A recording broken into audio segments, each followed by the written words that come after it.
in clinic, we probably see 1 to 2 patients every day that come to us with no sperm at all, with a very angry and an unhappy wife and an unhappy patient telling us that nobody told them that testosterone therapy causes infertility, or testosterone therapy is a contraceptive, right? That is proven beyond doubt. Good news, I think, yes, most patients on testosterone therapy can be recovered 95% of the time.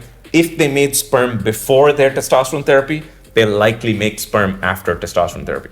I often now just check a sperm count because I don't want you to have 0 sperm count and then 10 years later come back and say, doc, I want my sperm back. You're not getting your sperm back because you never made any. So I think now that we talked about declining T levels, there's declining sperm levels. Right.